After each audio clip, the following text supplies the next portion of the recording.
RRF Musica. Don't wanna stop at all. Okay, let's unpack this.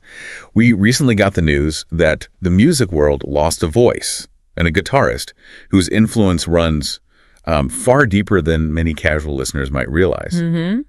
We are jumping into the complex life and musical catalog of British singer-songwriter Christopher Anton Rea, who passed away on December 22nd, 2025. He was 74. It's a moment of reflection, certainly. I mean, for the vast majority of people, Chris Rea he's one or two massive hits, right? Yeah. Especially that holiday one. Of course. But the sources we've gathered, they reveal this huge, sometimes contradictory career that stretched from, reluctant pop stardom to this really uncompromising dedication to the blues. And that's the mission today for you, the listener. Yeah. To really understand that duality. We're moving beyond the songs everyone knows, like Driving Home for Christmas or Josephine. Hey! We want to meet the dedicated artist who put slide guitar blues first, even when he was struggling with, it was crippling illness. We're synthesizing everything from early biographical notes to obituaries to map out this fascinating journey. And that artistic duality, it's so often rooted in someone's personal background. Rea was born in Middlesbrough, Yorkshire, but his cultural heritage was really mixed. His father, Camillo Rea, was Italian. From Frosinone, right? That's right. And his mother was Irish. And here's that wonderful humanizing detail right at the start. His family owned an ice cream kiosk. Yeah, a gelato stand. You get this image of the future writer of these, deeply philosophical and often dark songs like The Road to Hell growing up around ice cream. It's such a perfect contrast. It is a sort of fusion of classic Northern England and warm Italian roots.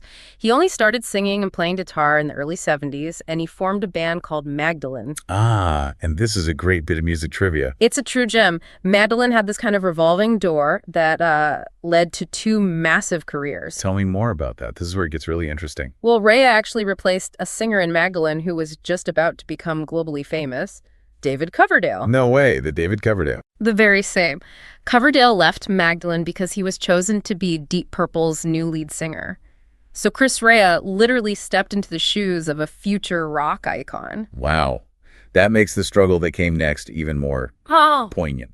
Because Magdalene, they won a national contest in 1975, which sounds like it should be the big break. It sounds like it, but they still couldn't get a lasting contract. The band just sort of dissolved. It just shows you how tough the industry was then. Absolutely. And when he finally went solo in 1978, the struggle continued. It wasn't just to find an audience, but to keep his own identity. His label, they were very keen on commercial packaging, and they wanted him to adopt the stage name, Benny Santini. Benny Santini. That sounds like a completely manufactured pop persona. It does. What was the thinking there? Why give a British guy who specializes in slide guitar blues this overly dramatic Italian stage name? It really speaks volumes about the marketing pressures of the late 70s. The industry wanted an identity that felt, easily promotable in the U.S. market, something a bit flashier than Chris Rea from Middlesbrough. And his debut album was actually titled, with a bit of irony, I assume, Whatever Happened to Benny Santini. Exactly. And it worked, to a degree. It hit the U.S. top 20. But critically, he rebelled against it almost immediately. He rejected that whole Santini identity pretty fast, didn't he? Immediately. He switched right back to Chris Rea for his next albums, Deltix in '79 and Tennis in 1980. But this early period, it wasn't a smooth ride. Not at all. It was a real grind. A real grind. The sources show these fluctuating results, especially in Europe, and he apparently came very close to quitting the music business multiple times before he finally got that massive, sustained success. To be on the verge of quitting, only to persevere and end up selling 30 million records. That's just an incredible story of resilience. It is. But let's look at the sound that finally did break through. You mentioned this gorgeous paradox earlier. I did. It's fascinating. His vocal style was so distinct, a little rough, almost gravelly or smoky, but then you listen to his guitar playing and it was the complete opposite. Smooth, soft, so polished. Exactly. Highly polished and melodious. And you really hear that polished sound defining his peak era in the 80s and 90s. The production often pushed the blues elements back for that, lush, driving rock sound. But you're saying the blues DNA was always there. Oh, absolutely. It was the engine driving the whole train. Even the softest songs were built on his heavy influence from slide guitar bluesmen. He just adapted that technique into a format that was, commercially palatable for the time. So let's run through that catalog that made him a global name. It starts with Fool, if you think it's over in 78. But then we get those surprising mid-80s track. Including 2 disco hits, of all things. Right. Let It Loose, and I Can Hear Your Heartbeat from 1983. And then came the songs that really cemented his signature sound. Josephine in 1985, which was so popular it got a successful remix in 87, and then On the Beach in 1986. But the critical and commercial peak, the album where everything just perfectly aligned for him, that has to be 1989's The Road to Hell. I think all sources agree that was the absolute pinnacle. It went straight to #1, huge critical acclaim. Why that album specifically? What made it stand out so much? It just brought everything together. Thematically, it was dense, reflecting all these social anxieties, but without being too preachy. And musically, he just mastered that atmospheric, driving rock blues sound. It has cinematic quality to it. A very cinematic quality, yeah. It proved he could have real artistic depth and mass appeal at the same time. And that success just rolled right into the 90s with Auberge in 1991, another chart topper. What's also quite touching is how his biggest songs connect to his personal life. He was married to Joan Leslie for over 30 years, and they had 2 daughters. Yes. His oldest daughter, Josephine, was born in 1983. And she directly inspired the 1985 hit, Josephine. Exactly. And his second daughter, Julia Christina, born in 1989, inspired the 1993 song Julia. It's a wonderful example of using those deep familial connections as the muse for your biggest hits. Speaking of commercial hits and deep connections, or maybe deep disconnections, that leads us to the biggest paradox of his whole career. The song he actively tried to suppress. Yes, the ultimate accidental hit, Driving Home for Christmas. It's an amazing story. The song came out in 1986, but the story behind it goes all the way back to those difficult days in 1978, right after the whole Benny Santini thing.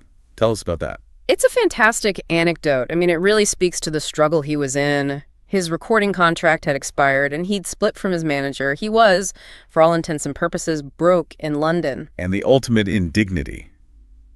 The record company, which had just had a U.S. Top 20 album with him, refused to pay for his train ticket home to Middlesbrough. Unbelievable, isn't it? And he didn't have a valid driver's license at the time. So his wife, Joan Leslie, had to drive all the way down from Middlesbrough in their old Austin Mini just to pick him up. And on the way back north, they hit a classic British traffic jam, stuck in the snow. So he's tired, he's frustrated, he's broke, he's sitting in this tiny car in the snow.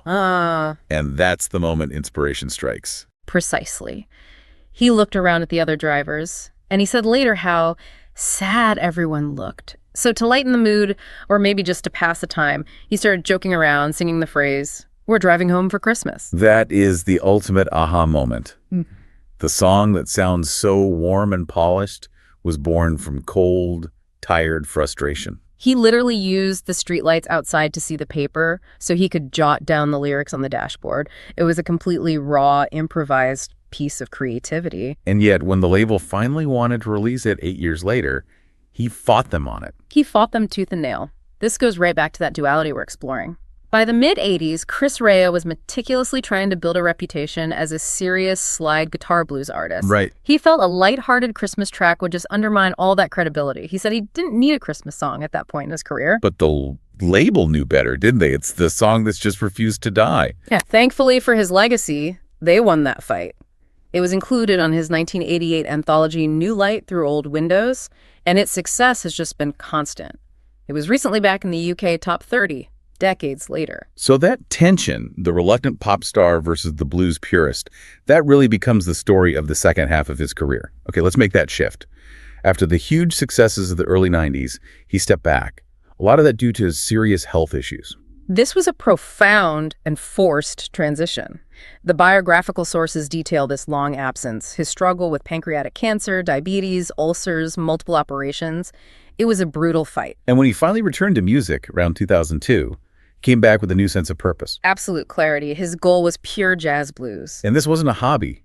This is a complete rededication to the style he'd always wanted to play. And he wasn't relying on major labels anymore. No, he founded his own independent label, Jazzy Blue, specifically to release this blues material without any commercial interference. And this commitment, it was completely tied to his struggle for survival. His perspective on performing while he was so sick it's genuinely heartbreaking, but also inspiring. It is. He kept going, saying, "I will continue as long as I am able." He said that touring gives me a reason to live and breathe, but then added this very human lament that he just wished he had a different body. Wow. That statement just encapsulates everything. He was literally using his music to stay alive. And the output that followed was just staggering. It wasn't a small return, it was a flood of material that redefined his catalog. Albums like Dancing Down the Stony Road, Blue Street, 5 Guitars, Hofner Blue Notes, The Blue Jukebox. He turned into a blues production machine. But if you really want to understand the sheer scale of his commitment to the blues, you have to look at his 2005 project, Blue Guitars. Yes, this wasn't just an album, this was an artistic manifesto delivered in bulk. Explain the scope of this project, because the numbers are almost unbelievable for a single release. It was 11 discs. 11? We are talking about 137 previously unreleased songs, all of them blues-focused. Just think about that for a second. 137 tracks, released all at once, exploring every facet of the blues. It's an insane level of output. That's not a passion project. That's a monumental act of dedication. To produce that much material that he felt was essential to his artistic soul. It's astounding. It's the definitive counterstatement to the commercialism of his earlier career. And the Blue Guitars project also had a DVD and an illustrated book that Rea created himself. It was his final, comprehensive statement on his identity as a slide guitarist.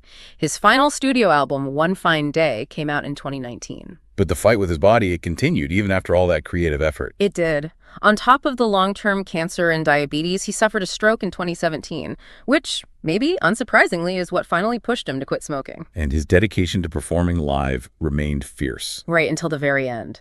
The sources note he actually collapsed on stage in December 2017 during a concert. It was the 35th date of that tour. He had to cancel the last 2 dates.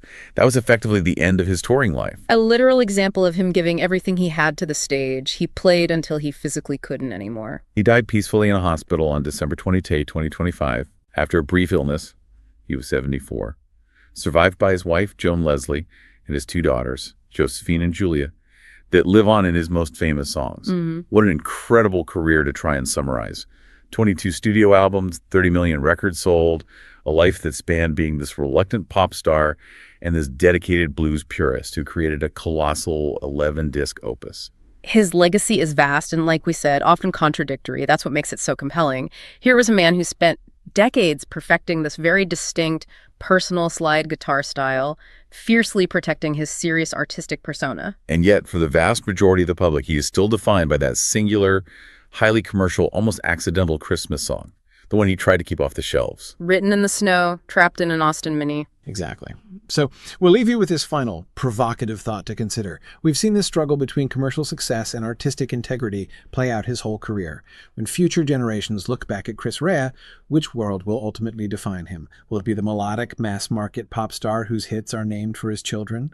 Or will it be the uncompromising artist who defined his true musical soul in that sprawling, deeply personal 137-song blues project? It's a fascinating choice between fame and fidelity. RRF Musica. Don't wanna stop